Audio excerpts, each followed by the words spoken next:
So moving on, we have a movie review. When did this come out? I think it was It's been maybe a while. It's a couple weeks at least. a couple weeks. Yeah. So we have another Netflix original film to review, Windfall. A man breaks into a tech billionaire's empty vacation home, but things go sideways when the arrogant mogul and his wife arrive for a last-minute getaway. The Netflix original stars Jason Segal, Jesse Plemons, and Lily Collins, and currently sits at a 61 critical and 40 audience score on Rotten Tomatoes. Gregory. No spoiler. This movie it has like a really. I like the beginning, like where it goes in. I like kind of house arrest psychological movies. It gets a little long in the tooth in the middle. 100% believe that, and maybe that's just where I'm at with movies that I know can cut a little fat.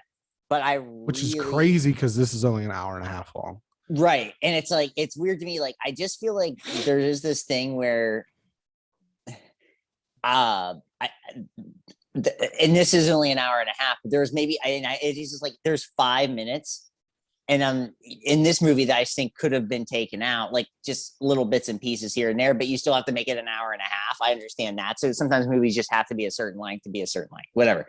But I really liked the ending, and I got super into what it actually meant more than just what actually turns out with the three characters. So for me, it was like a movie that I enjoyed watching. I like Jason Segal just in general. And Jesse Plemons is obviously, he's just kind of he's always kind of himself. And then he does a little bit different things. Like in this time, he's more of an asshole. And Lily Collins, I thought, was actually my favorite part in this movie. So it was something that I enjoyed watching. And I think it's because the ending really got me. I think if this movie could have gone a lot of different directions that I don't think I would have liked so much. And the way that this ended pulled me in and made me like, oh, okay, this movie I like way more than I thought, I should say. Way more than I thought. Yeah. I like the score. Yeah. Score is good. I like the score. That's okay. So into the spoilers. Sure. Yeah. Okay. So I'm still not.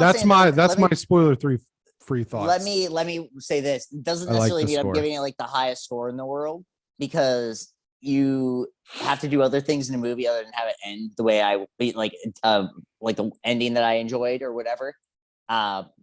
If I'm saying that an hour and 30-minute movie had something that needed to be cut out, there's obviously some problems in that middle part. Right. And so, Jason Segal's character comes in, he doesn't really want to harm anybody, and then stuff starts happening. Guns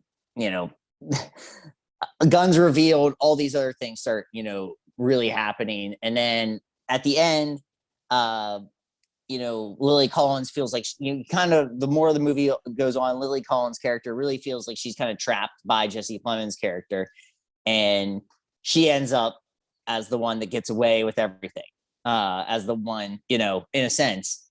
Now, I looked into this way more probably than I should have, because maybe it's because I knew we were doing a review, so I was like thinking a little bit harder.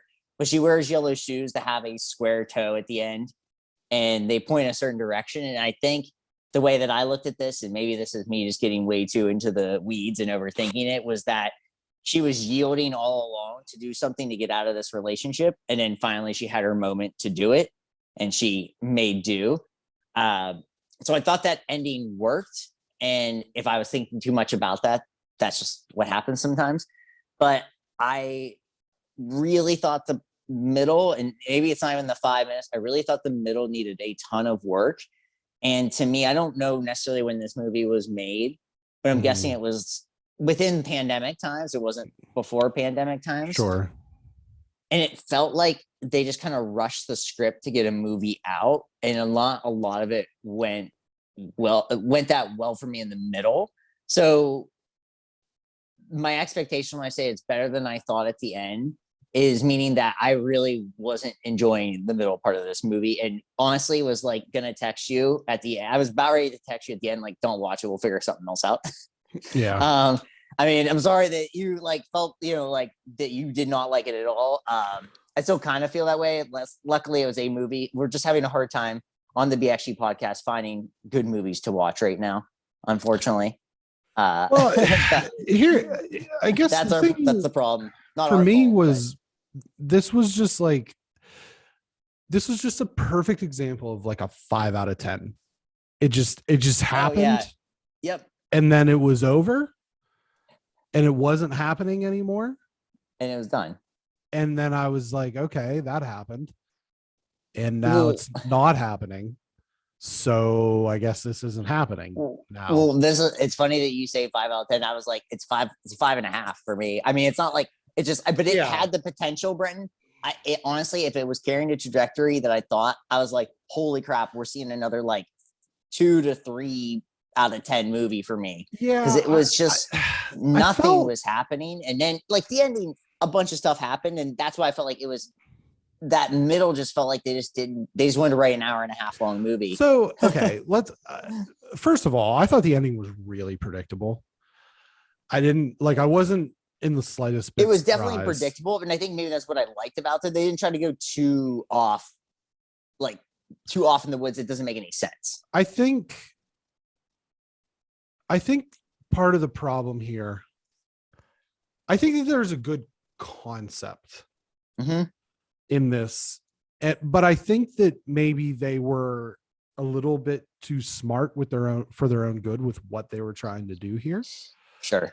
To point out like some of the themes about like the tech billionaire and, he's like an arrogant prick or whatever. And, they don't think about the little guy and it's never really truly revealed what Segal's character, which that is one thing that I kind of like found a little bit interesting, is none of these characters are ever named. Like you never learn any of the characters' names. So they're just the husband, the wife, nobody. I think that's what he's credited as, like on IMDb, is he's like nobody or no one or somebody like that. And you never they kind of hint around, a little bit of what of his motivations are. And Plemons is like this tech guy who has an algorithm that makes things more efficient. So there's layoffs, which I kind of felt like that was a little bit lazy in that they were just like, it's just kind of, it felt like too easy. You know what I mean? Sure. To sort of villainize that person in today's society. I do believe, like I meant what I said about the score. I did think that any tension in the film was provided by the score. Sure. I did think that the score was very well done. It fit the film.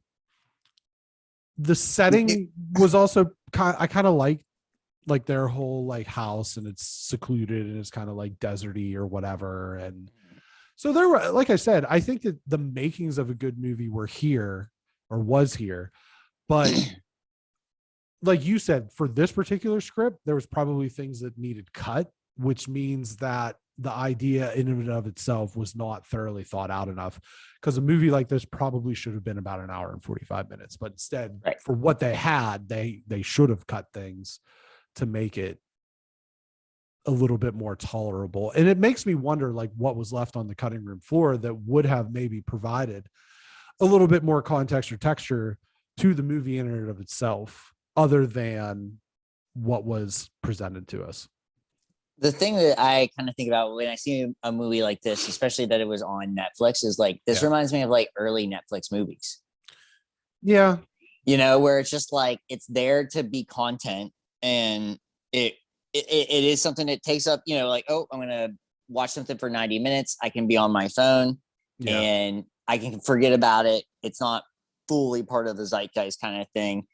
And, whatever, it has people that people know, and that's kind of all you need. So like I said, it had the makings of really having a low score, and then it got bumped up just because even though the ending was predictable, sometimes like a predictable ending that makes sense, I'll take more than an unpredictable ending that doesn't make any sense.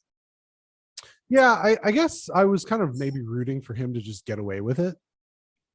Yeah, that would have been. I think that would have been the thing. Like somehow he just gets away with it, but I don't know. It was just, like I said, I didn't think that this was bad. It just wasn't good. Right. Yeah. Like I said, this is the perfect example of a 5 out of 10 for me. And I think that we get caught into this thing where we give a lot of movies like a 7 or like a high 6 or, you know, stuff like that, because everything just kind of not everything, but a lot of things sit in that sort of better than average, not good, or good, not great range. Yeah. To where a movie like this, it just like I said, it just kind of happened for an hour and a half and then it wasn't happening anymore. There's no way. Movies like this have to bad exist, movies. Yeah, right. And like some of the bad movies, I've been like, that's a bad movie. Yeah. And I'm going to hate that movie forever. Whereas in a week, I'm going to forget that I even watched this. So I wonder, does that make it worse? Or is it make it better in that it was better to the point where I don't hate it?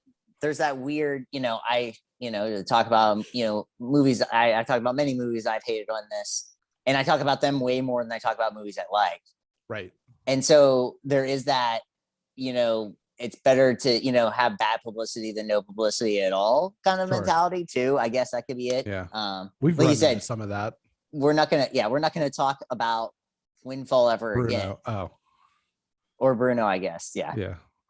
But yeah, it is what it is. These movies have to exist, and they do. And they, unfortunately, hopefully the next movie review, we're like, the next movie review, I hope it's just so bad that it like beyond that it's like funny to us, or that the movie's actually great. That's what I would. Well, we have, it'll be the Monday next week, but we have the unbearable weight. We do have the unbearable of massive talent. But for next week, we don't know yet. We'll see. We'll just review Batman again because we'll see it on Monday. I think they're adding that. I think they're adding deleted scenes to it. But whatever. It doesn't matter. So Windfall, 5.25 out of 10. 5.25 out of 10. For the BXG score.